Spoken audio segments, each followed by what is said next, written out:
How you doing, beautiful people? Saleem Messiah, hosting Necessary Conversations. Thank you guys for all your support so far. I really appreciate it. It doesn't go unnoticed. If you watched Benny's episode Slim TV with me featuring on I told you guys merch is coming soon. It's here. We got colors in red, blue, black, and yellow. If you want to buy one, support a brother at King__Messiah on Instagram or at AIC on air on Instagram as well for the AIC Radio Instagram page. Support a brother. Get with me. Necessary Conversations, baby. Appreciate y'all. Welcome back to Necessary Conversations. I'm your host, Saleem Messiah. I got my guy, Joe Albano. How you doing, yes, man? One of the first people I met when we got up here. Yes. You know, I had Luke, so, y'all was roommates, close friends. I had to get you on. It was only right, man. Definitely. How you doing? Good. Thank you for having me. I appreciate you for coming on, man. What are some of the things you remember about freshman? I mean, it was so crazy. We came in during COVID, classes online. I'm sure you came here for soccer, so you barely even able to really be able to do that without restrictions and things like that. What do you remember from your year one? Yeah, no, it was getting used to everything. Obviously, a lot of restrictions from what I've been told from previous years. Wasn't what I expected, really. If you lived in one building, you can only train with those guys. Yeah. Lived in a different building, only those guys. It was a bit of a mess. For that fall, taking food to go to your dorms, online classes, pretty easy, I would say, lenient, not much of a routine, really, kind of just did your thing, couldn't really do much, but the spring opened up a bit, which was awesome. But in my opinion, COVID was a good thing that happened for that season, at least, for college athletes, obviously not COVID itself, but being able to adapt and having that extra year of eligibility later on. So I got a feel for the program, the coaches, the staff, the players, kind of the environment of AIC. I kind of got a better idea of how things work. And then things opened up. We had more games in the spring, settled in pretty well. Those guys became like my brothers, all the guys that I met all across Europe and all over the world. And then once it came down to my sophomore year, my first real season, we had a great year, that 2021 season. We went flying. So that COVID year was pretty special. We created a great group of guys, a great bond, and we took that rough time and learned from it and brought it to the second season and made some history. So, the people that come in college now, right, they're, you got classes, you go to them, and, it's freedom. It's not how we came in with the COVID and the restrictions. What are some of the things you had to do to just keep yourself busy and mentally sane to go through that whole process for real? Yeah, no, of course. That was big. That was a big thing. Lucas and I, after a couple weeks, we came a bit closer, obviously a couple months, but we started working out every day together after training. We would, like I said, have a lot of free time. We would come back after training. We'd basically wake up, go to training, after training, go to the DC, pick up our meals, go back, shower up, have our meal, do class, and you have the whole day from 11:45 on. So it's crazy. We went to the gym, worked out after that, got some more touches in at the field when no one was there, hung on the room, finished assignments for the week, basically got ahead of it. A lot of games, watched a lot of games, whatever was available, highlights, kind of things like that to better ourselves, but it was pretty rough, not really doing much, kind of staying in that little routine. Couldn't really get out there, do too much, meet many people on campus, but we made the best of it. We made the most of it as much as we possibly could. Now, I remember in y'all room freshman year, one of y'all, who was it that was always raging on the game? Was that you? Lucas. No, I'm not a big gamer. Yeah, he was raging on Call of Duty, right? Always. That's a big thing he did, too. At nighttime was all games for him, always. It would be so funny, bro, because you would just walk in. Y'all pretty much had y'all door open. Yeah, we left it open because the boys, you're on the floor. They would always walk in. We would just do whatever, So I'm like, I would walk out of my room, and I just hear, what the I'm like, what is this? And this is my first week. Oh, yeah, who's this crazy I'm like, kid? yo, what have I got myself into? Where do they put me? I'm thinking he's about to go kill somebody because I'm not knowing what's going on. So I just kind of walk down. I don't want to, be nosy. Y'all have your door open, but I didn't know that was consistent because, that was my first semester spring. So I'm like, what's going on? Yeah, so I of course. walk down. And he's like, sorry about that, man. I'm just on Call of Duty. I'm like, oh. You hear the whole floor. Okay, cool. Yeah. You just you kind of get used to it, but it becomes funny. Exactly, yeah. Raised on Call of Duty. I remember you would just be laughing. Cause I didn't know him at the time as much. The first couple weeks, not much to do at night. And I hear him. I'll be on my phone, on TikTok, whatever everyone's doing, and I hear the table smashing and stuff like that. I look over, and he's screaming at some little kids in the mic. Over some stuff, and he's like, oh, my bad. And then people come in, you guys are good, and he's just screaming, playing. And then after a week, more people would come in. He'll play with guys on the floor. You would come in, we'll hang out. You and I would talk, look over, he's screaming at somebody. It was funny though, Yeah. but we always joke about it now, how Yeah. crazy it was. We got videos and stuff we still look back at. We're like, wow, that's Yeah. crazy. What's some of the memories you remember from like our floor? Our floor was crazy. I mean, you guys are soccer. Perry lived on the other side. Other side, yeah. Soccer, some over there. Basketball was on our floor on Yeah. that side. Rugby, obviously I'm with the football. Like it was a very mixed floor. It was, yeah. Compared to other floors. What do you Yeah. remember from that year from our floor? I remember we always, even some of the rugby boys, you were there, we put the trash can at the end of the hall, would always try to kick it in, the soccer ball. Yeah. Balls were flying door to door. People would come out, people were knocking, stuff like that. Felt bad, but, it was something to do. Couldn't really leave the building. We'd always do that. I remember games, we always had like a game night. I remember R.A. Connor, he would always come in, like play some games, Uno, something like that, just to do some stuff. We're always doing stuff in the hallway. Everyone's door was always open, so like when one person had people in the room, we would always come by, go to each other's rooms, kind of mingle around. So always the night, even on weekends, not much to do, but obviously the boys on the floor made it worth it. We always did some stuff, played games. Everyone was laughing at Lucas, obviously playing his stuff. But it was cool meeting everyone all over the place, all over the countries, things like that. It was pretty awesome. And then obviously football, they had some scrimmages. I remember you guys had inter-squad games, and we had some matches. We all went to each other's games and live streamed it and things like that. So we made the most of it, definitely. Made some really good memories at the same time. It was a fun year. It was very fun. At the time, it seems boring, but then you look back at, kind of the structure of now, like what you do now, you don't do much. Exactly. And back then it was like, I guess everybody was living the same life, so you feel more like, okay, let's, be there for each other type of thing. And exactly. It's not the same anymore, but it was a fun time. Yeah. The food in D.C. was better. It was, yeah, exactly. Yeah. Unlimited meal swipes. You do whatever you want. Walk in, get what you want. Packaged up. They'll tell you, grab it. You go to your room, hang out with the boys, eat it. Now it was just simpler times. Yeah, so much simpler. Yeah. Because I remember talking to you guys, just about how you guys ended up getting here. I mean, you said your dad went here and things like that, right? Yeah, both of my parents went here. My mom went here, and my dad played soccer here as well. Because I was asking Lucas, like, how was a soccer recruiting work as far as high school to college? And he was saying, like, it's very, like, political, like, it's very political. Like, you got to be in this program or that program, you got to pay and things like that. What was kind of your recruiting situation coming out of high school? Yeah. So I played travel soccer kind of my whole life. I've been playing it. I played basketball, soccer, baseball. Yeah. But once it comes down, when you get into like probably 12, 13 years old, you got to pick, at least in my case. So I did soccer. It's all year round, fall, winter, spring. There's no real free time. So I loved it. I've always knew I wanted to play college soccer. Wherever it took me, I wanted to play at the highest level.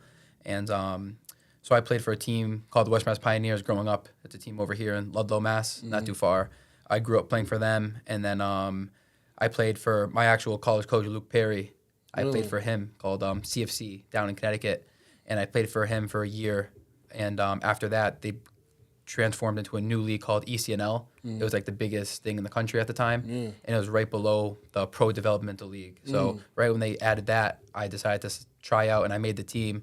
So I left that, and that was guys going. You got guys from like Rutgers, UNC, Quinnipiac, all big name colleges, and you're playing against all these guys. So it was great exposure. We went down to showcases in Florida, regular season games in Philadelphia, Baltimore, Virginia, New Orleans, everywhere. You're going down to they're flying everywhere, and it was an amazing experience. So I put myself out there, emailed a lot of coaches, got some emails back from coaches, and me myself, I wanted to go kind of wherever I was going to pay the most money, whatever scholarships, whatever money I can get, and also wanted to compete at a good program. So my coach, Luke, he knew me. He saw me play. He gave me an offer on my junior year. It was pretty hard to pass up. I talked to my parents, and I've been coming to games here since I was 9, 10 years old, always watching the men's soccer guys. And they weren't too good back in the day. They were okay, competed. But now, when Luke took over, he did an amazing job. He took over, brought these international guys in, guys who went on for the professional level after, and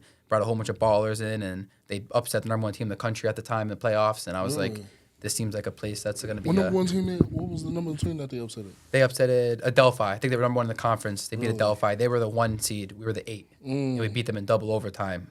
Jake Durham, the coach now, scored two goals, a bicycle kick to win it in double overtime at Adelphi. And right at that time, a couple of days later, I'm like, that's what makes me want to commit and come here. The culture, the international guys, kind of the atmosphere, and the NE10 is at least for soccer, it's the most competitive Division II conference in the country. Really? Is Yeah, it? they got Southern New Hampshire, us, Delphi, Franklin Pierce, #1 team in the country, St. Rose. You got guys always making the national tournament, always things like that. So when Luke gave me that offer, I definitely kept it in the back of my mind.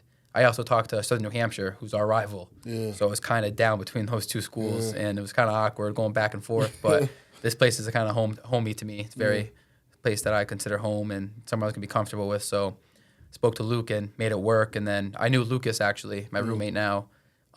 We played against each other growing up several years. Really? Yeah, so we didn't really know each other too well, but we had mutual friends. So when I committed, I said, hey, coming to AIC? He's like, very broad, like, maybe. And then I'd be like, next week, any update? Not yet. I was like, dang, is this kid going to come? I need a roommate. So he committed, and I was like, you want a room together? And we're like, yeah. So that's how we kind of became pretty close. We knew people from the same area, same teams growing up type of thing. So it all worked out very well in the end, yeah. You remember you mentioned talking about, like, the flying, etc. That was your junior year when that happened, when you guys were flying around to different states? Sophomore and junior, yeah. Went down to Florida, Orleans, Baltimore, Maryland, kind of a bit everywhere. But those were regular season games. Those weren't like a tournament. Florida was a tournament, but you go down there, you play a Saturday, Sunday, and come back on that Sunday. So my dad and I would always wake up on a Friday, always skip school on a Friday, and would leave around 6, 7 a.m., get down there in the evening time, have the night, wake up, team breakfast, have stuff like that. Saturday, wake up, Sunday, play the game, come home Sunday after. What were those experiences like? Because it almost feels as though like a college atmosphere a little bit, and even a professional, like, what was those experiences like? Yeah, no, it was unbelievable. You see these professional refs, they have even headsets. They talk to each other. This was new at the time. It was just started. I see it in the pros, but here now you see them. They have the headsets, the mics. They're talking to each other. Like, it was something very new. And you see these guys before they, sometimes they announce them before they come. UNC commit, blah, blah, blah, is playing for this team. PBA, this guy's committed to Wofford. This guy's going to USC, upstate. And you go, I got to go up against them. And I'm older for my grade. So I always played against guys a year older than me. So I was the youngest kid on the team. But I played against all these commits. Guys on my team were always committed. So it's basically all college kids, some of the best around, and you're competing and playing against them. And the league was second year in the league when I joined, so it was very new. And it was just crazy. The competitiveness, the will to win, everything was very professionally done. After the game, the league is sponsored by Gatorade. Okay. So at halftime and when you check in, they have Gatorade chews, Gatorade bars, Gatorade drinks. They supplied you with everything. So you basically didn't bring nothing. They would give you halftime snacks. They supplied everything possible. You can think of towels, water, Gatorade, drinks, and replenishers. They hooked you up all season. Did you play with any, like, professional dudes or guys that went up to the next level, pro level? Here, AIC I have. Yeah? Yes. Saleem Yusuf. Saleem, I think I remember. He's from Ghana. He was here for last year, came in late, but the season before that, 2021, very good player, number 10. He went. He's in Finland playing in first division now. He's doing really good. Great player. Signed a first-team contract. Carl Larsson from Sweden. He's back over there. I know a year before me, Stevie Hernandez. Before I came in, he signed with Orlando City B, which is in the MLS. You get guys from all over playing in such big leagues, tournaments, and like making a name for themselves out there. And a kid we played against at Franklin Pierce, his name Bradilio Rodriguez. I trained with him over the summer. He played at Franklin Pierce. He signed with Seattle Sounders first team. Got drafted in the MLS. Okay. And so you're around these guys who are just unbelievable, great players, great guys, and from all over the world. Well, it's an amazing experience. Now, what position do you play on the soccer field? I'm a center forward, but I also play defensive mid, kind of right in front of the center backs, yeah. Now, what makes you, or how did you get into that position? Because I asked Lucas, like, what made you get into the goalie? Because goalie's, that's like one of them. I think that's the hardest position in sports. You got to be crazy. Really. You got to be crazy to be a keeper. The hardest position in sports, it might really be, like, harder than a quarterback. Yeah. Because even if you're not playing good as a quarterback, your defense might be able to help you. Exactly. Your running back might be able to help you. But as a goalie, you're laying up goals. You're the last guy. But he said the reason why he played goalie is just so he doesn't have to run.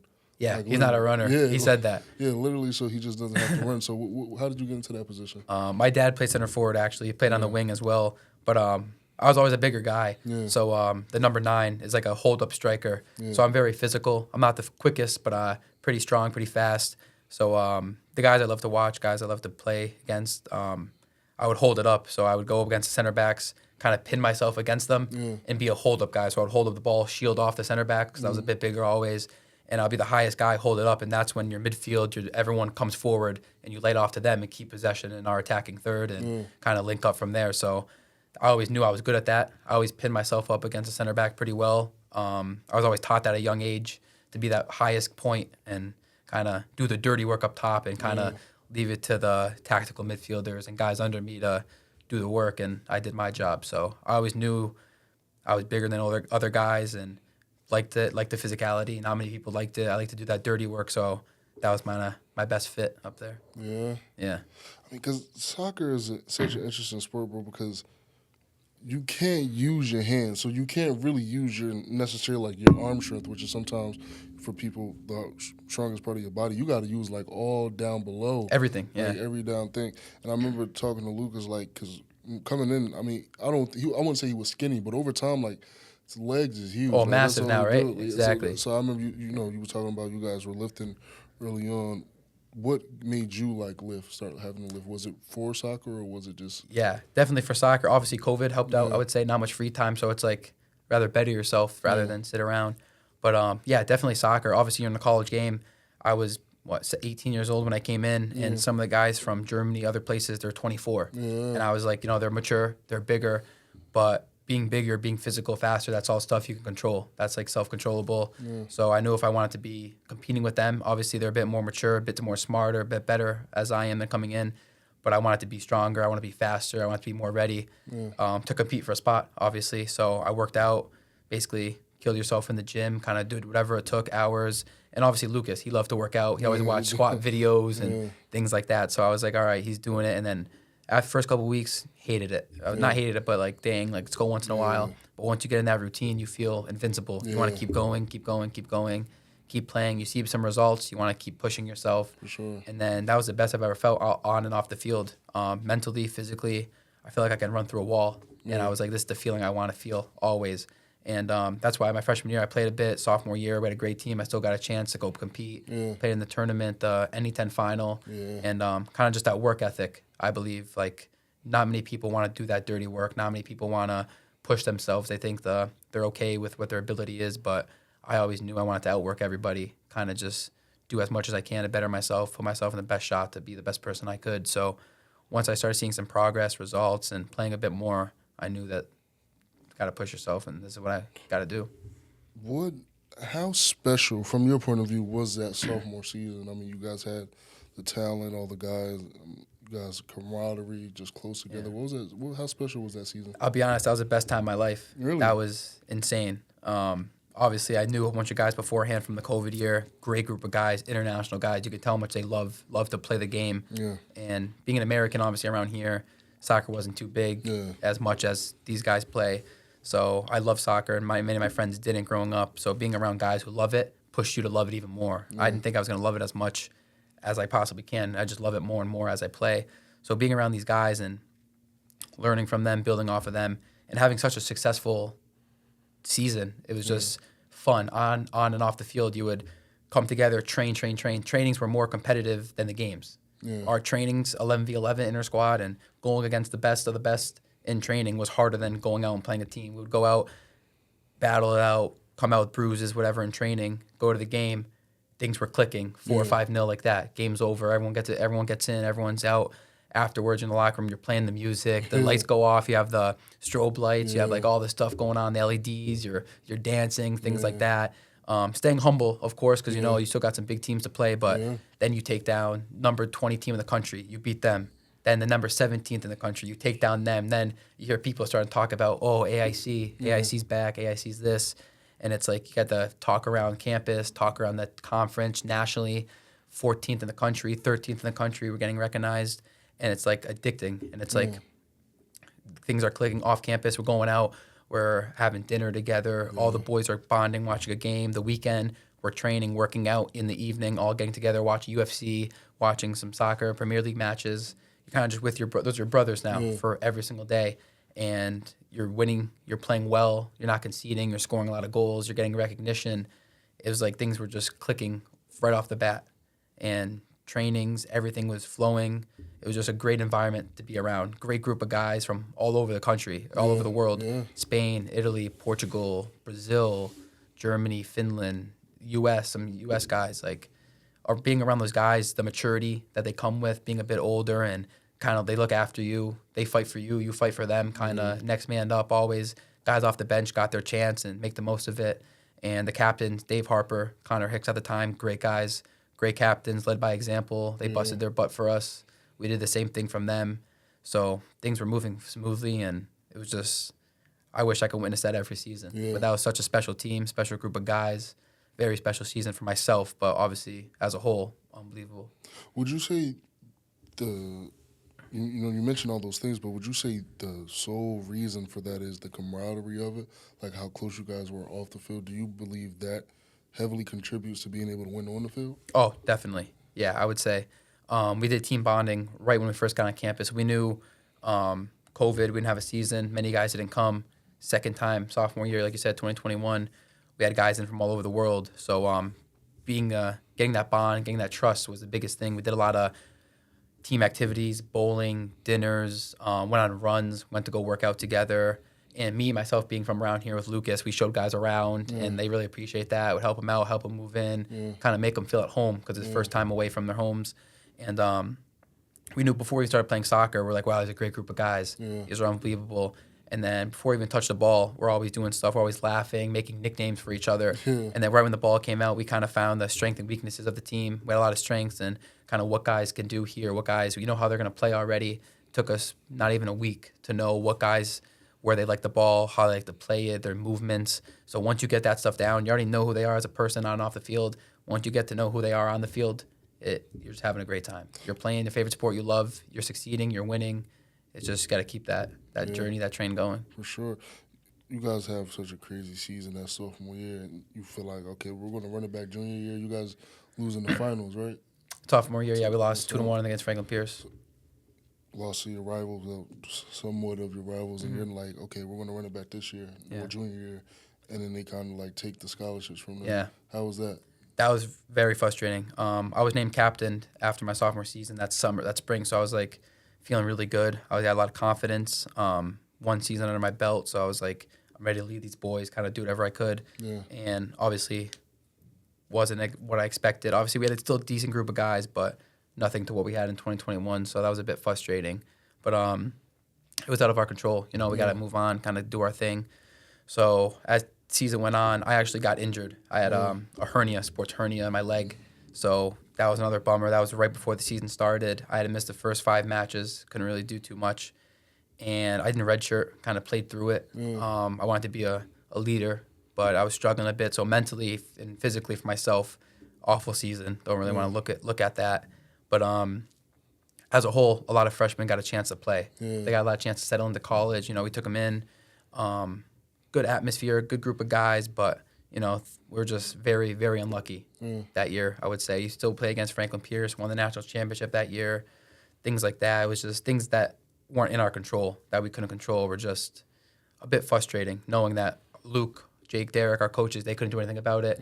Ourselves couldn't do anything about it. Just financials weren't on our side, and the money and to bring those grad students, international guys to come in and build that atmosphere again that we did in 2021 and run it back. We didn't have those needs. Did they ever give you a because I mean, as an institution, if you see what I would think, if you see your institution, you know, okay, you know, you guys are having a great season. We want to bring everybody back as we can, you know, in order to run it back to really, you know, go to the next level. Was there any reason why they gave y'all as to why they couldn't bring anybody back? No.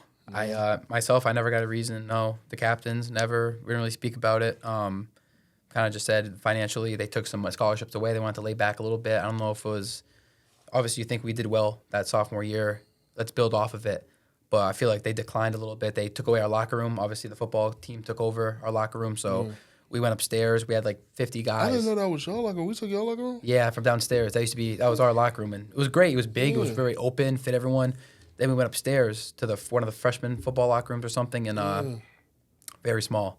Couldn't really fit in. Guys were in and out. Didn't want that atmosphere, that feel that team bonding, go hang out, watch games. Like we had a TV in the other one. Yeah. This one was all very different. And like, again, it wasn't our coaches, it wasn't us, it was the school. They said this we got to deal with. And that was an issue right there. That was locker room's a place where you make memories, you hang out before training, after, kind of have meals, kind of do whatever, but kind of got stripped from us. And there was no explanation. Y'all locker room. I was wondering, like, what was this room before? Like, Yeah. what was it? I didn't know what y'all locker room though. Yeah. That's insane. Nobody was really mad at everyone, Yeah. but the school is like, no one gave us an explanation. Yeah. After coming back, doing well, national tournament, NCAA tournament, won our first match, lost to the defending national champs, and we come back, and that spring, everything got stripped from us. I don't know.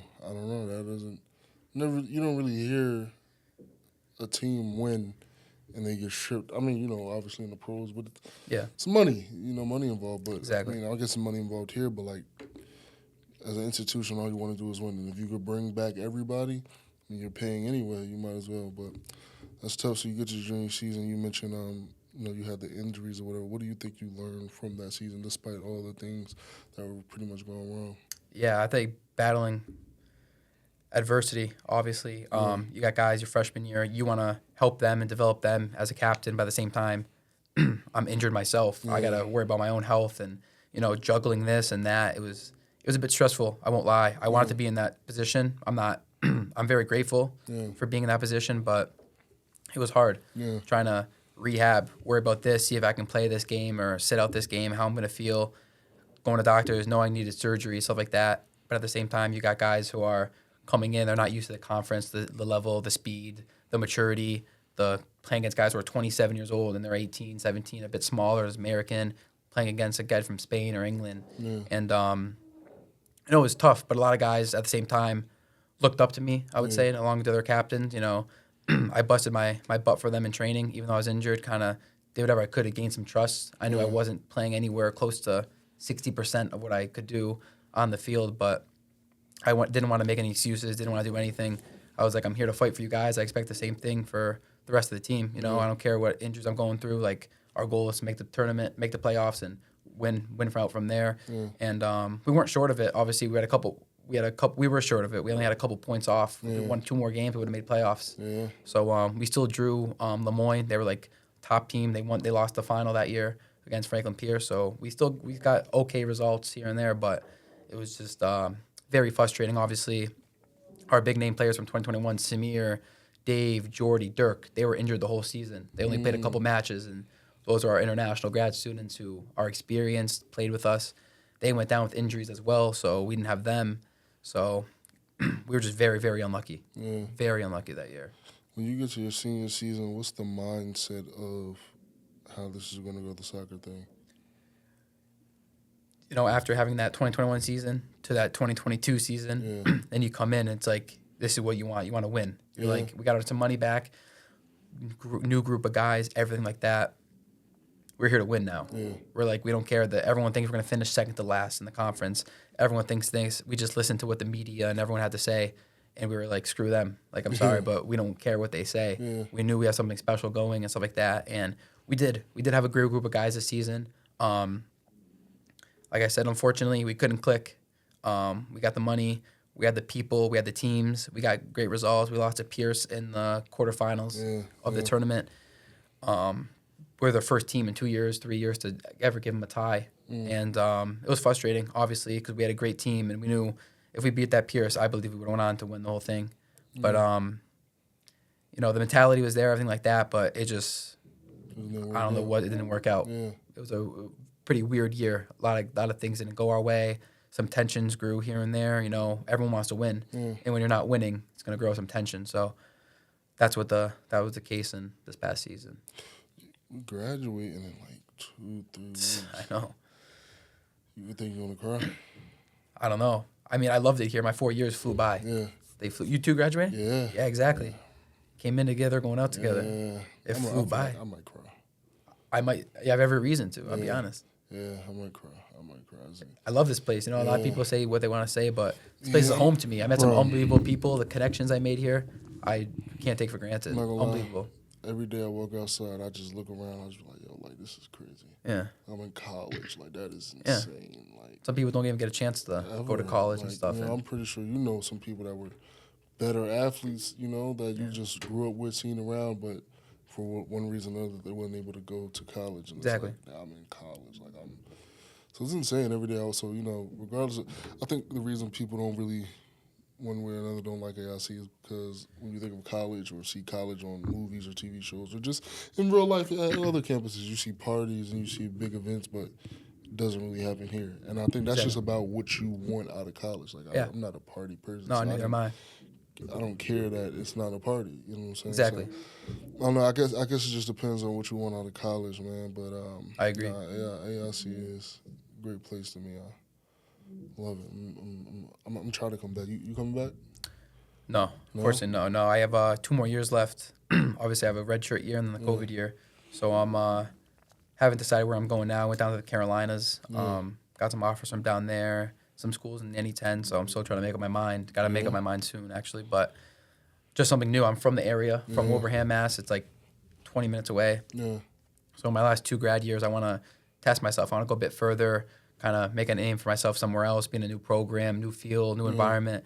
Always going to love this place, though. Like I said, I'm always going to visit.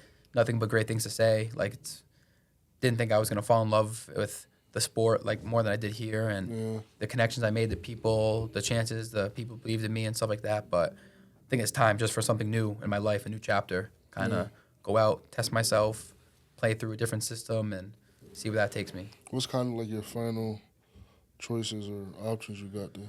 For schools? Yeah. Belmont Abbey. It's a Division II school in North Carolina, right outside of Charlotte. I went down there a couple months ago. Beautiful, beautiful location, beautiful area. USC upstate. It's a Division I school in South Carolina. Okay. Adelphi in New York in the NE10. Assumption in the NE10. Spoke to Franklin Pierce as well, but I know that was going to be our rival. It's a bit tricky. They reached out to me when I entered the portal, but it's very hard to play there. I won't lie. I would love a challenge, everything like that, but I'm not really sure where I see myself fitting in there and don't really know too much, so not really sure. But yeah, Adelphi, Assumption, Belmont, or Upstate are my top goes right now. And what do you think, like right now, you think you're leaning to, really? I would say Assumption or Adelphi. Yeah. Yeah, the NE10, great, 2 pretty good programs, good locations, Worcester, and Adelphi is right outside the city, so beautiful. Man, got to move on. Exactly, yeah. Got to move on. Got to do what's best for you. Something new, that's it. Yeah. Because I know when it comes to soccer, like any other sport, you got to watch film, right? Mm-hmm. And I wanted to know, like, for Luke, like, as a goalie, like, how do you really watch? Because it's so many ways and different ways you could kick it. It's a big goalie. It's so many ways. You could kick it at any spot. Yeah. So how do you watch film as a soccer player? How does that work for you? Yeah, so they send us our games back, obviously, and every time we touch the ball, it has like the minute and second we touched it. So we go back to that time and see. It'll be like turnover or pass or cross or header, and we kind of go off of that. And you see your body movement. Every type of team has a different style of play that they want to play in.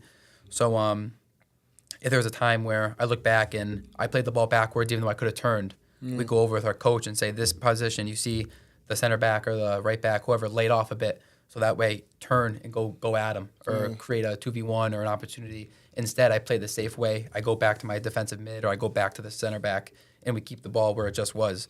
So you kind of do the little things like what I did here, what could I do better, and what could the outcome of something else could have been. So if I turned, I could have went on goal, played someone through, we could have scored or something like that.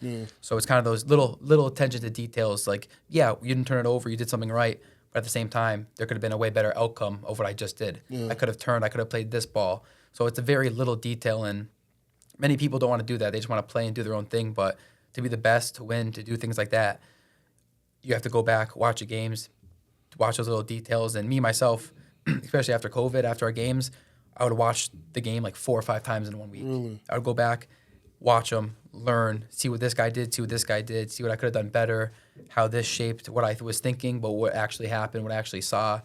You always think you don't have much time, but when you're looking at yourself and watching yourself on a screen, you're like, wow, I had way more time to turn or do this. Yeah. So it's kind of just repetitiveness, kind of just putting a lot of almost pressure on yourself to get the maximum results out of that play or that possession, kind of what you can do to better the team and get ourselves ahead. When did that kind of start, like, watching film for you? Because I know, like, all sports really, they don't really, I'm not going to say don't watch film, but it's hard to. Like, how do you watch it? How do you really break it down? When did that start for you? I know you mentioned you were in, like, a developmental league of some sort. Yeah. Like, did that start there?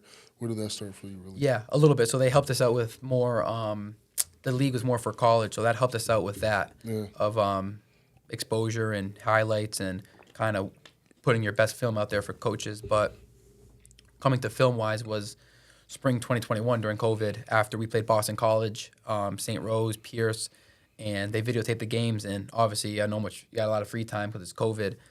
So we went back, met with the coaches, would watch it. But at the same time, after that, I would go back, highlight myself, and watch and watch and watch. That was towards the spring of my freshman year and kind of just went in there and watched the games repetitively. One day, watch the first half. Next day, watch the second. Watch it all in one day. Kind of every day I'm watching that game, kind of just to see how the other team plays. Because I knew the next year we're going to play against the same guys and where their strengths are, where my weaknesses are, where I can get better, what the coach is looking for me when he's saying something on the sideline. He's looking over and pointing to go here.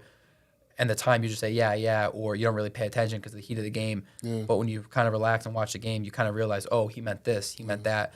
So I would say the spring of my freshman year was more when I got into focusing in on film and kind of your little movements, because all those little details, they all add up to something much bigger. So watching that, especially at a younger age and earlier on in your season, and change your game and benefit you and your team a lot more. When does that become like because you're in the moment, like you said, you're not really understanding what your coach is saying due to the heat of the game. Yeah. When does that kind of like translating from watching the film saying, ooh, I could have did this better, when does that translate to say, let me really actually put it on the field? Because even when you get back on the field the next time, you're still in the heat of the game. Yeah. So when are you able to apply that and translate that to the field? I would say repetition and training. Yeah. Obviously in training, Luke, Jake, Derek, Tim, they would stop it and say, like, you watch the film, we highlighted you here, that's exactly, you're doing the same thing. So having, obviously training, slower environment, not as high speed and a full match, so he can talk to you on the field. So having him stop the training and tell me, do this and do that, and sometimes I would still mess up, but the next day, he'd tell me the same thing. So kind of like a week in a row of just repetitiveness, that. We watch on the film. Now he's physically showing me on the field what he's expecting from me and what he wants from here. It kind of clicks in your head. It has to eventually. So instead of making one movement, he wants me to make another one. After a week in training and him telling me what to do and physically showing me, I instantly make that in the game. And after watching that on film and watching him show me that and his movements and kind of relaxing and understanding him for a bit, it kind of changes your movements, your body shape, and you're listening to him what he wants to do. Yeah. What are you majoring here? I'm sports recreation management, yeah. You know what you want to do with that yet or not? Not exactly yet. Yeah. One of my good friends, Colin Spalding, he's down in Texas. He worked for the Alamo Bowl, the March Madness, Final Four.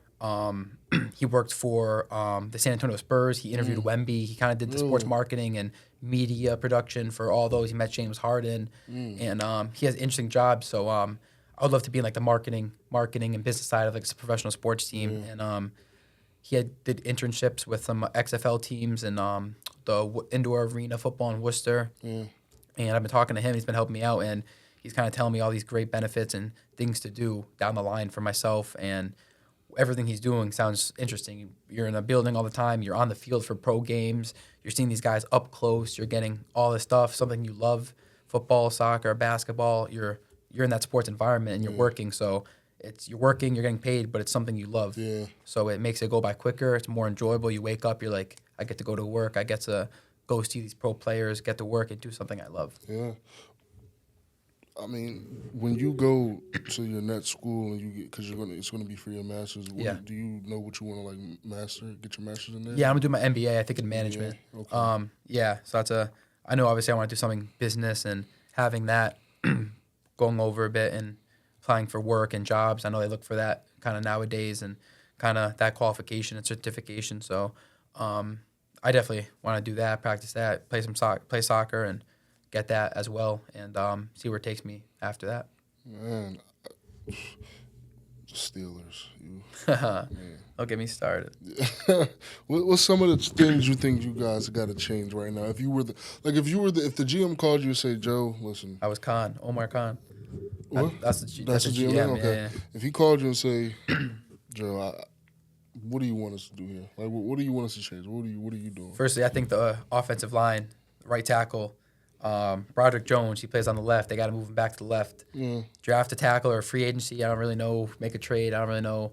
Yeah. I don't know too much of football, but I'm saying they need someone there, and they need another center. Yeah. Definitely one more center. They just released their center. We have 0 centers on the roster. So build that O-line for Russell Wilson. We have George Pickens. We put our faith in as The number one wide guy, receiver yeah. 1.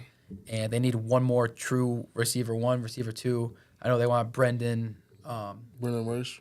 No, what's his name? Ayuku. Oh, Brendan Ayuk. Yeah, for San Fran. Things heating up.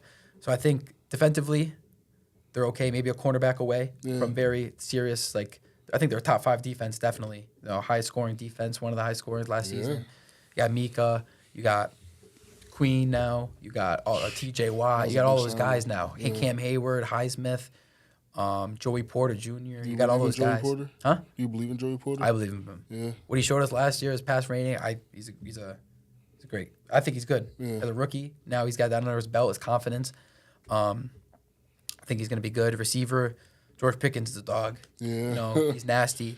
Yeah. Calvin Austin, you got Van Jefferson coming in. The receiver room is okay for a wide receiver, like 3, 4, but they still need one more true receiver to take the ease off of Pickens, free him up a little bit, and kind of create that threat. And I think if they do that, along with a right tackle and maybe a center, I think they're contenders. Who's the other corner? Joey Porter and who? It was what's his name? I think they released him or he left. Came from the Bills. My gosh, what's his name? Yeah, Levi Wallace, I think.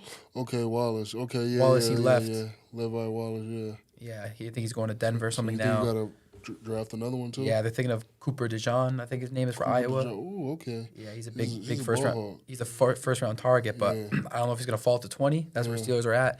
But there's also better. They need a center as well. So they have some needs they can hit. Pick, you need to take a center. I think a center or a right tackle. Yeah. That was what I personally would do. Yeah. Some bring in the offensive line. Some to beef up that line, build that fence for Russell Wilson. Are you okay with Russ being your franchise guy for like a year or two? I am. Yeah. I think if you look at Kenny Pickett, we threw 13 touchdowns and 9 picks in 2 seasons. You look at Russell Wilson, 28 touchdowns in a bad year, they called it. Yeah. 28 touchdowns in a bad season that he had with Denver. Yeah, it wasn't. I would take the touchdowns. Yeah. It's not like we need a quarterback who's just going to give us points. He's having 28 touchdowns. That's more points than Kenny Pickett has in over less than 2 seasons. And y'all still win over 500 every year. Exactly. Our defense is giving us more points than our offense half the time. If we get someone just throwing the ball to Pickens, running the ball, Najee, got Harris, Warren, you got your boys. We just need points. We don't need a quarterback who's going to go out there and beat Patrick Mahomes. Yeah, just someone to be consistent enough, like an okay quarterback. And I promise we'll win games. Defense will handle enough. Exactly. They hand their own end, we have to handle our end. I'm not going to lie. It's a good team. Y'all get another wide receiver?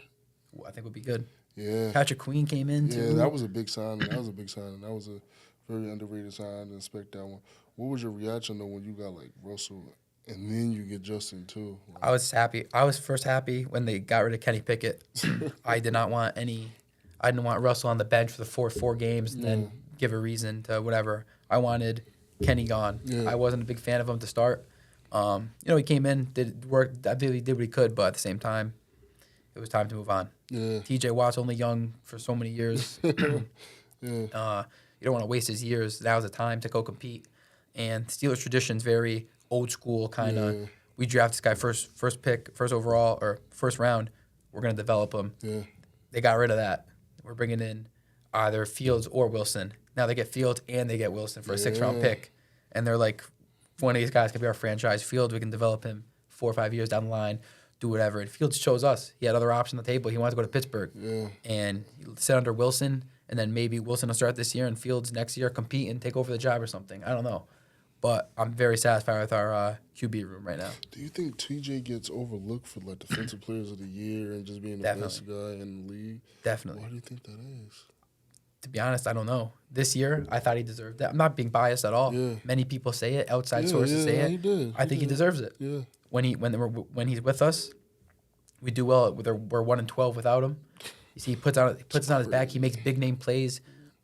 He comes in at big moments and makes impacts, winning plays. That's who he is. And obviously, he gets to the quarterback.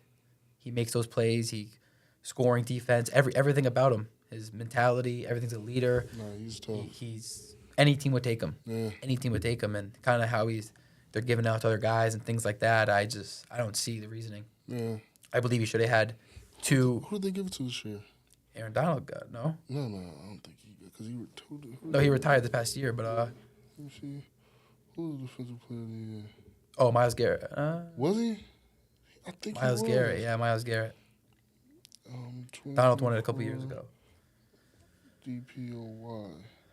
Yeah, Myles Garrett. See? It was no. Why is this giving me NBA? Nobody cares. Rudy Gobert, he shouldn't be winning anything. It was Myles Garrett. Yeah, Why? and he's a great player, but you look at the stats, everything lined up head to head. TJ beats him in everything. Yeah. You know who I like a lot? I like Micah.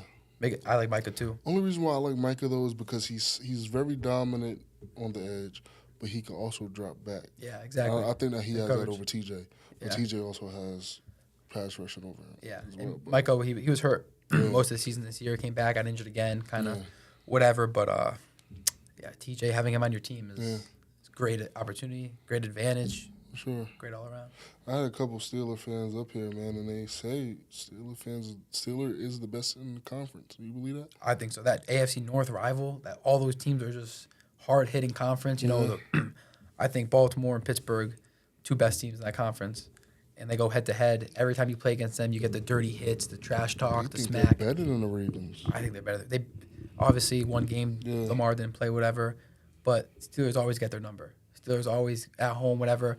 No matter how poor the Steelers will be with or without a quarterback. Duck Hodgins played back in the day, 3rd string quarterback. They're beating the Ravens at Ravens, like kind of things like that. Like no matter how bad how things are going, that game against the Ravens is always they're always gonna want to win that game. Browns is coming up too. I really like the Browns. I like using the Browns in Madden. I really do. The Browns are good. I like Nick Chubb. Yeah. Nick Chubb's a great running back. Got hurt. I know this he got year, hurt but against yeah. us. Oh yeah. It was Minka, right? Yeah. Minka? Yeah. I like the Browns. You know, I love using the Browns in Madden because defensively they got everything. They're very good. Denzel Ward. Yeah, they got some good players. And then offensively, I mean, you know, Nick Chubb, but then your receivers aren't too bad. You know, Amari Cooper. I think he's leaving. Where did Amari Cooper sign? Did he sign yet? I don't know. I don't think so. I could be wrong. Did he sign? I know Joe Flacco went in there, did his job. Yeah, man. Flacco, he's a great guy. He's a good player. I won't lie.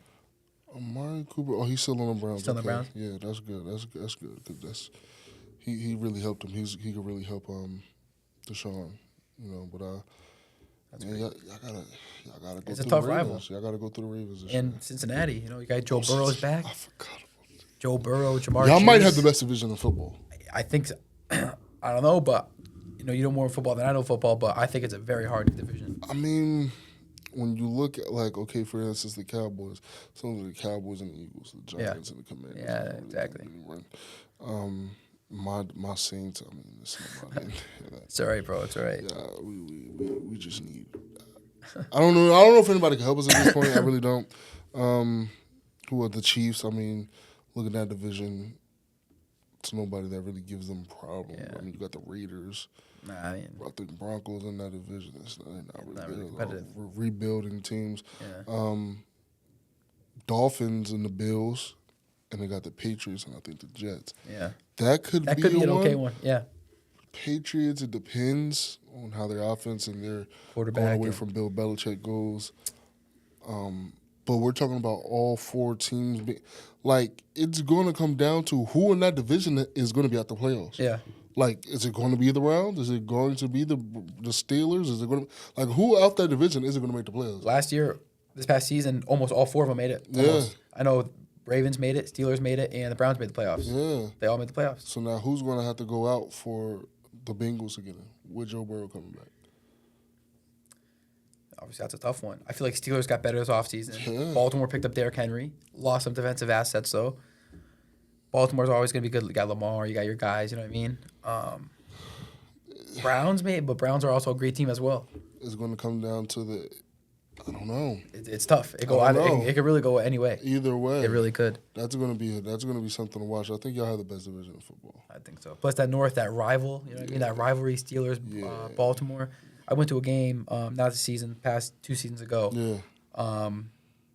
Christmas, I got tickets in January. They played the Browns. They had to win to keep Mike Tomlin's record of most consecutive seasons of 500 or above. Yeah. And they did it. They won. They beat the Browns. And I met, not Hines Ward. I met, what's his name? Santonio Holmes. Okay. Santonio Holmes was at the game. Yeah. We did interview and stuff like that. We met him. He was talking about a Super Bowl catch in the end zone for the Cardinals. And it's a great place down there. Acrisure. I still call it Hines, but Acrisure Stadium, they named it now. Yeah, they got rid of, I don't know, they got rid of the Heinz bottle. They got rid of the whole name. Why? I don't know. Probably the rights right now. The rights, yeah, but Heinz is legendary, you know? Yeah, you can't change. When did they change it? Was 2 seasons ago. Really? Acrisure Stadium, yeah. Why would they do that? But everyone still calls it Heinz. Commentators still call it Heinz. Everyone still calls it Heinz. I bet whoever Acrisure is, what is that? I have no clue. Whoever that is, they're probably sick because they paid all that money and Exactly. People still call it Heinz. They're probably going to have to crack down on that. That's probably going to be like a real thing because we're paying for you to call it that. And everyone's calling him Heinz. Yeah, that's. I'll be upset too. I don't blame him. Yeah, exactly. All that, but that's Heinz. Like that's Heinz. That's Heinz. Like, legendary. Steelers are a great organization. Like, yeah, do you guys put you guys over the Cowboys like all time? I mean, recently you can say maybe because winning. I mean, in Super Bowls, you guys won like what, probably 2 or 3 since the last time Cowboys won. Last time we won was 2013, I think. Mm-hmm. And then the year before, what was the year before you? And then after that, they won 2014. They lost to Green Bay the last time they won to Aaron Rodgers. They went 3 years. They went to 2-1-1. Because last time Cowboys won was 1980, 1990. Early in the 90s. Yeah. So we have 2 since then, or 2 or 3 since then. 2006, 2000 something, and then 2013. I mean, you can debate. I mean, record-wise, past like decade, Dallas might have the advantage. You know what I mean? Always like a 12-win team or something like that. But when it comes to playoffs, I don't know what's going on. But Steelers at the same time, I don't know what's going on either. Yeah, those kids are crazy. But what about the Patriots?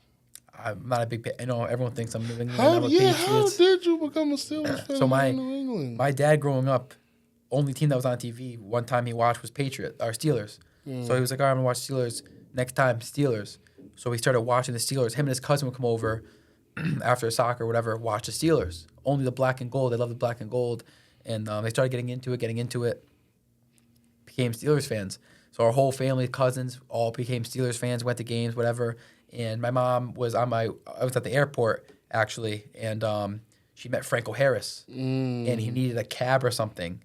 Something happened. My mom gave him a ride to some place downtown. I can't remember where it was. Really? I think it was somewhere in California, something like that. Gave him a ride somewhere, signed a hat to Al, my dad, signed some stuff, Franco Harris, whatever. My dad's like, oh, it's sick, whatever.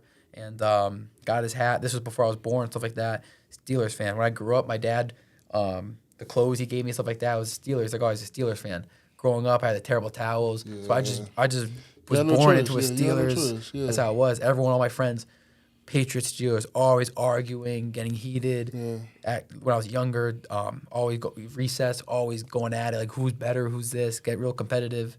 But I always stuck with my Steelers, always. Man, now Belichick's gone. Now he's got no job. Now no team picked him up. Yeah. Did you see? I think they announced today that he's on a Pat McAfee show. He is? To do like some draft update analysis or something like that. Shoot. Yeah, I don't know. Did you see the reports today though? That About Robert Belichick? Kraft? Kraft said the Hawks, the Falcons, don't trust them, whatever, and they backed away. How do you do that? That's your guy. He won you all the Super Bowls. I don't understand. And then Brady. Did you see the documentary on Apple TV about the Patriots, about the dynasty? Bro, it was really just a documentary of them bashing Bill Belichick, really. Blaming everything on him. Like, they even tried to blame the Aaron Hernandez death on him. No. he's an old school guy. You know what I mean? Like let him be. Yeah. You know. Nah, that's insane, bro. Listen, Joe, I appreciate you coming on, man. Thank you for having me. Podcast. Definitely. I mean, we're about to graduate, get out of here. It's getting old. It's a pleasure meeting you though. Freshman year, bro. Sure. Seeing you all these years. Yeah, It man. was awesome. Had a great time. Every time I see you, we always talk each other up, talk a little bit about the Steelers. Definitely. Whatever the case. But, man, I appreciate you coming on. Thank you for having me. I appreciate it. Thank you very much. Good luck to whatever institution you decide to choose, Thank you. Nets, and go over there, ball out, man. Thank you. I'm your host, Saleem Messiah, and that's Serious Conversations, and we out.